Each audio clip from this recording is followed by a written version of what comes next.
Chintamini prakarasanma sukalpavriksha Lashadvriteshu surabhirabhipalayantam Lakshmi Shahasra Satasambrama Sevyamanam Govindamadi Purusham Tamaham Bhajami Venum Vanam Tamaravindaralayataksham Bhavatam Samasitam Buddhasundarangam Kandarpakoti Kamaniya Vishesha Shobham Govindamadi Purusham Tamaham Bhajami Alola Chandra Kala Sadvana Malya Vamsi Ratangada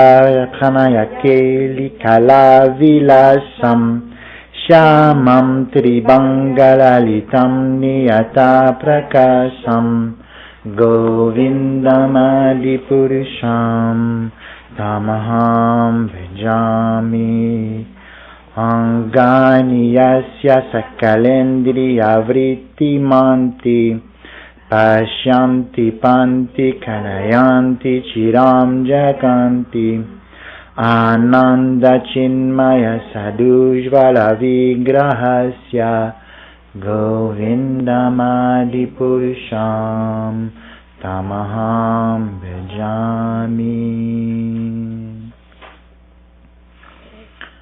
C'est là qu'on est rendu dans notre verset, le verset 32.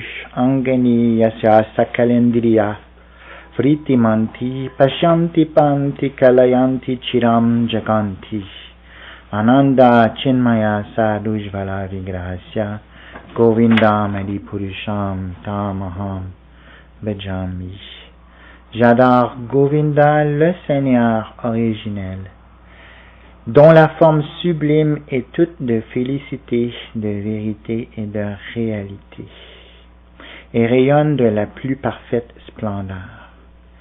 Chacun des organes de son corps spirituel possède la faculté de remplir entièrement les fonctions de tous ses autres membres. Il veille éternellement sur les univers infinis, tant spirituels que matériels, qu'il crée et dont il assure le maintien.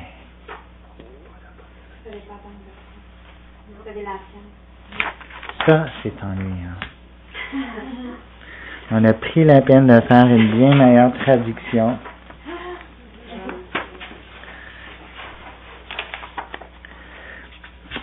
C'est le problème d'avoir 2 sets de feuilles. On va reprendre une traduction un peu plus intéressante. J'adore Govinda, la personne originelle, dont la forme éternelle est remplie de conscience et de félicité. Chacun des organes de son corps spirituel possède la faculté de remplir entièrement les fonctions de tous ses membres. Son seul regard crée et maintient éternellement les univers. Alors ici, ce verset-là nous explique la forme inconcevablement puissante et spéciale de l'absolu. On a commencé au premier verset, le verset, on va dire dans la suite qu'on a ici de Govindamadi Purusham. Au verset 29, ça décrit le monde spirituel et qu'est-ce qui se passe. Le verset 30, ça décrit les lilas qui s'y passent. Pranaya Keli Kala Vilasam. Pranaya, c'est l'amour. Mais pas n'importe quel amour, c'est prana, le souffle. Lorsque la personne que tu aimes est ton propre souffle. C'est pour ça que c'est important d'incorporer Dieu à notre souffle. La personne qu'on aime est encore plus importante que ton propre souffle. Pranaya. Keli Kala Vilasam. Keli, c'est les jeux d'amour. Alors, quand tu aimes quelqu'un, tu vas faire toutes sortes d'activités, mais c'est pas des activités ordinaires que tu fais de façon robotique. Si tu le fais avec amour, ça devient un jeu beaucoup plus amusant pour tout le monde. Sinon, l'amour serait plate. Kala, c'est fait avec art, c'est fait avec expertise. Alors, tous les habitants de ce monde spirituel-là ont l'expertise des jeux d'amour. Et ils sont, Vilasam, ils sont situés dans cette expertise des jeux d'amour. C'est ça qui se passe au monde spirituel. Où est situé ce monde spirituel? À combien de kilomètres de nous?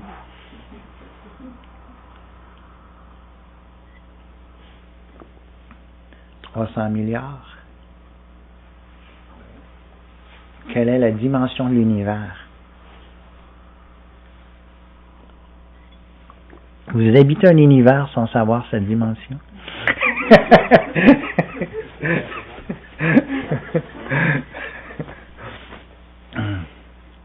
C'est dur à calculer, hein, la dimension de l'univers. Ça serait quoi la dimension de l'univers à peu près? Donnez un petit guess. Infini, mais selon la science moderne. Ça ne marche pas l'infini dans la science moderne. Il faut calculer un peu mieux. Alors, ils ne savent pas trop.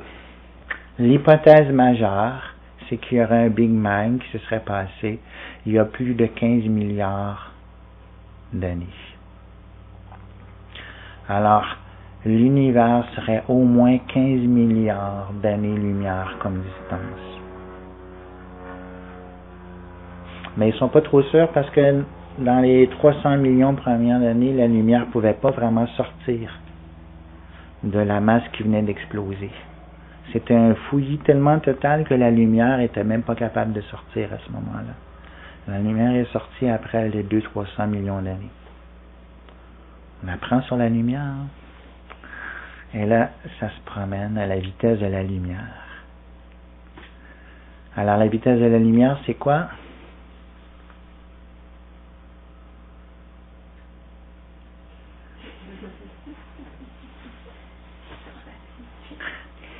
On s'en rappelle plus. 3 fois 10 à la 8 mètres secondes. 10 à la 8, ça veut dire 1 avec 8 zéros. Ça fait combien? 100 millions. 100 millions de mètres à la seconde. Alors, 100 millions de mètres à la seconde pendant 15 milliards d'années. C'est-tu gros? Alors, d'après les Védas, ça c'est juste un univers, il est tout petit. Il y en a d'autres, encore plus grands. Et au-delà de ça, il y a le monde spirituel. Est-ce que c'est loin? Faut-tu pédaler longtemps pour y arriver? Alors ça, c'est une façon de voir les choses. L'autre façon de voir les choses, c'est que cet univers du monde spirituel, quelle est sa grandeur? Est-ce qu'il est encore plus grand? C'est infini. Alors, s'il est infini, est-ce qu'il finit à un endroit? Donc, est-ce qu'il passe à travers nous en ce moment?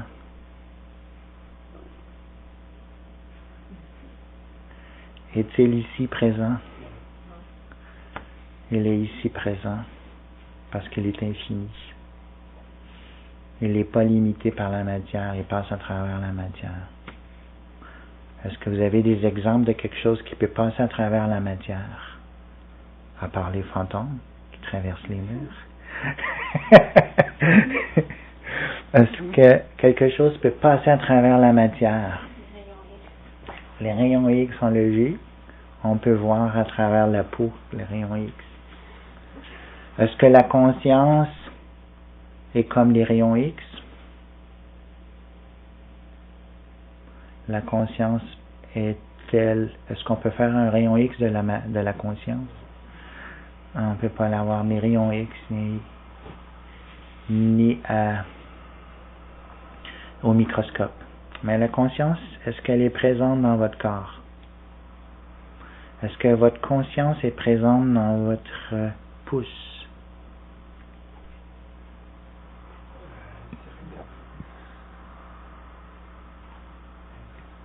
On n'est pas sûr où est notre conscience, hein?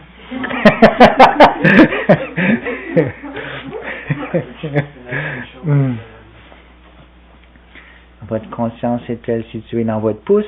A, le pouce. B, Dieu. C, la voiture. D, le compte en banque. E, toutes ces réponses. Quel est votre choix? C'est amusant comme choix, hein? F, votre cœur. Est-ce que c'est la conscience qui est dans votre cœur ou c'est votre cœur qui est dans la conscience? C'est Dieu qui